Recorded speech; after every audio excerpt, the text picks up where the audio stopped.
Señora, señor, se vienen rebajas de la tasa de interés en lo que son los préstamos para las cooperativas de vivienda, ¿no? Y para ello tenemos a Martín Fernández, que es presidente de INACOP, que también le hemos cortado las vacaciones, sus merecidas vacaciones. ¿Las vacaciones de Martín? No, buen día, ¿qué tal? ¿Cómo Buen están? día. Todavía no, me toca recién en febrero, así que podés seguir trabajando. Va a ser el Entonces, mejor mes. Se queda. Va a ser el mejor mes, dice. Se queda acá con nosotros.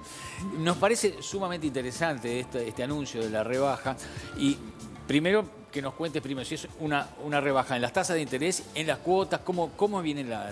Es que lo que pasa es que en realidad lo que opera al bajar la tasa de interés se opera bajando la cuota directamente.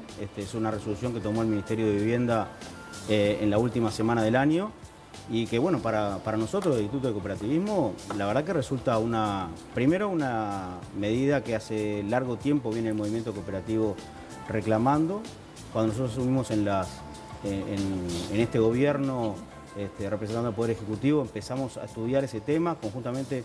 En realidad, básicamente el trabajo lo hizo la Agencia Nacional de Vivienda y el Ministerio, pero con el apoyo del Instituto a los efectos de ver si se podía efectivamente llegar a esa rebaja de tasas que, como bien decías vos, va directo a la cuota.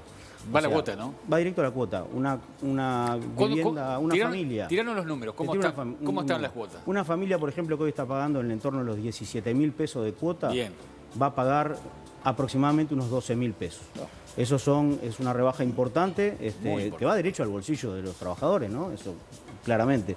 Perdóname, una vivienda de 17.000 pesos, contame cómo es una vivienda de 17.000. Una vivienda aproximadamente de 2 dormitorios, una vivienda tipo de 2 dormitorios, que por ejemplo ahí en el valor total de la vivienda pasa de tener un costo que tenía hasta ahora con las tasas al 5,25%, de $115.000, baja a $85.000. O sea, directamente para el acceso a la vivienda de los trabajadores se reduce el costo de la vivienda en $30.000. Entonces es realmente una medida importante que impacta en el bolsillo ahora, pero que además impacta en el acceso a la en un sistema vivienda. que va en crecimiento, ¿no? Porque el sistema cooperativo ha ido aumentando mucho en los últimos años y de alguna manera es una forma más accesible, ¿no?, de acceder a la vivienda propia por parte de los uruguayos. Sí, es más accesible por varias cosas. No solamente por el monto, porque en definitiva, tengamos bien claro, a los cooperativistas nadie le regala nada para poder acceder a la vivienda. Se paga durante 25 años el préstamo, se accede, sí, con condiciones más favorables que muchas veces que el mercado. ¿No nos contás cómo podés acceder a la cooperativa? ¿Cómo se accede? Sí, se accede conformando primero un grupo precooperativo, digamos, donde allí normalmente se da en función de compañeros de trabajo o que tengan una vinculación. Muchas veces después ellos mismos van ingresando socios. Se presenta ante el Ministerio de Vivienda, eso lleva un tiempo porque además hay que conseguir el terreno, llevar adelante el proyecto, presentarlo ante el Ministerio de Vivienda, que se apruebe y luego va a los sorteos tradicionales que muchos de ustedes habrán visto y allí se accede directamente al préstamo. La primera cuota normalmente se utiliza para el pago del terreno. Allí hay muchas intendencias también que colaboran en el tema de la cartera de tierras o con cartera de tierras propias o facilitando el acceso a terrenos. Y bueno, y después es un proceso de construcción, en algunos casos por ayuda mutua, en otros casos son por ahorro previo. ¿Es necesario? ¿Se sabe cuántas familias hay hoy por hoy interesadas en este tipo de...? Bueno, hoy tenemos 40.000 familias involucradas en el sistema cooperativo de vivienda. Claramente, por lo que hemos venido monitoreando, el crecimiento sigue siendo muy grande. A ver, a nivel cooperativo en general, también ha habido un crecimiento muy grande. En 2008 había unas 800 cooperativas y hoy tenemos cerca de 3.500. Entonces ha habido un crecimiento importante. Y en el cooperativismo de vivienda también. Para el Ministerio de Vivienda sigue suponiendo la mitad del presupuesto de inversiones el sistema cooperativo. O sea, el Uruguay en su conjunto construyó una política de Estado más allá de los gobiernos que han ido llegando al poder, de tener un apoyo sobre el cooperativismo de vivienda, además para generar acceso al techo. ¿Cuál es la cartera de terrenos anualmente las cuales se dispone, sea a través del Ministerio, sea a través de las intendencias? Son 2 sorteos anuales, ¿no? Pero eso no quiere decir que sean 2 terrenos por año. O sea, en cada sorteo seguramente son más terrenos. Y bueno, en el último sorteo se sortearon cerca de 1.000 viviendas. 1.000 viviendas. Y lo mismo sucedió en julio. ¿Y es suficiente esos 2 sorteos anuales o tendrían que existir más? Y bueno, lo que pasa es que en realidad ahí vamos generando otra cosa, que es uno puede tener más cantidad de sorteos anuales y que las que sean más cooperativas las que acceden, pero después hay un proceso de escriturar y un proceso de acceso al financiamiento que también tiene que tener una cadencia, porque lo que nos pasó cuando asumimos el gobierno fue que habían existido una cantidad de cooperativas que habían salido sorteadas, pero había una cola para escriturar bastante grande y eso se da función también de... ¿Cómo se escritura eso, Martín? Eso se escritura con el Ministerio de Vivienda, pero también se escritura en función de la cantidad de fondos que se destinan para el financiamiento. Entonces, en ese sentido hay que tener un orden.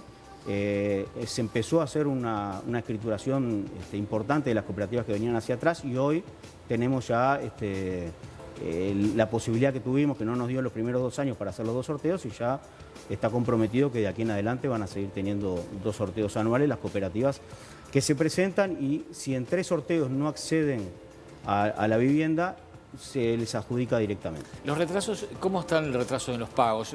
¿Qué definís por buen pagador? ¿Que hay beneficios? ¿Hay mucho retraso? Normalmente las cooperativas son buenas pagadoras.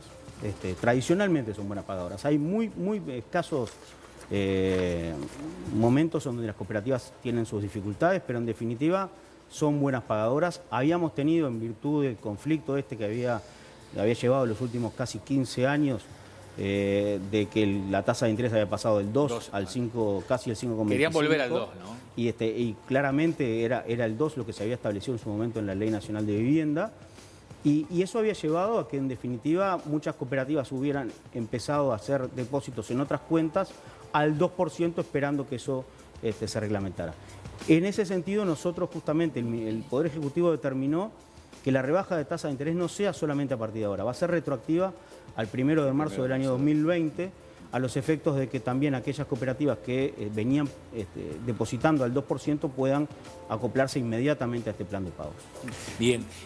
No, preguntaste. No, lo que te quería preguntar es, son 25 años, son 25, puede llegar hasta 30 años lo que es el pago. Es una cuota muy parecida por la descripción que me estás haciendo de la vivienda de un alquiler tipo, ¿verdad? O sea, que la opción de la familia es, ¿qué te parece si alquilamos? Que para muchos es tirar la guita y en este caso sería ir invirtiendo en lo que es tu vivienda. A lo largo, estadísticamente, ¿se llega a los 25 años o la familia decide cambiar, o sea, vender lo que ya pagó, o sea, que eso ya está escriturado y está contabilizado y se vende con las cuotas como si compraras una casa en el banco hipotecario, ¿no? Sí, a ver, tenemos 2 modalidades de viviendas. Una que es cooperativas de propietarios, donde ahí cada familia es propietario del bien. Y después tenemos cooperativas de usuarios, son la gran mayoría, las que tienen referencia a FUCBAM y a FECOBI, las de ahorro previo, son cooperativas de usuarios. O sea, uno puede trasladar la posesión del bien, el usufructo, pero el bien sigue siendo de la cooperativa. Claramente, si una familia decide retirarse, la cooperativa tiene que pagarle a esa familia para que pueda dejar la vivienda. No se da mucho, la verdad que la permanencia en el sistema cooperativo es muy grande. Y normalmente se traslada de generación en generación. Entonces, claro, ahí está. Eso es algo que permite primero el sostenimiento del sistema, pero que además le permite, si ustedes van por el interior, van a encontrar muchas veces, que son las propias intendencias las que terminan comprando los bienes y dándoselo a la cooperativa para que la cooperativa, cuando recibe el préstamo, lo vuelva a pagar y generar un fondo rotatorio, porque para los gobiernos departamentales resulta además una muy buena herramienta de ordenamiento territorial. Y bueno, yo quiero que las cooperativas crezcan en tal zona porque allí tienen los servicios, porque allí va a haber un CAIF, porque allí vamos a tener una policlínica y no salir atrás de una cooperativa que decidió comprar en las afueras de una ciudad y que después hay que trasladar todos los servicios municipales y nacionales. Martín, muchísimas gracias por estar aquí esta mañana con nosotros. Perdona que no te cortamos las vacaciones porque arrancás en febrero. Que tengas muy buen año. Bueno, igualmente para ustedes. Y que siga esto, que siga esto. Me parece sumamente interesante la posibilidad de llegar a la vivienda a través de una cuota que es relativamente accesible. Que se concrete algo que de alguna manera venía siendo reclamado de hace tiempo. Nosotros tenemos el compromiso del gobierno de trabajar codo a codo con el movimiento cooperativo. Esta es una de las tantas medidas.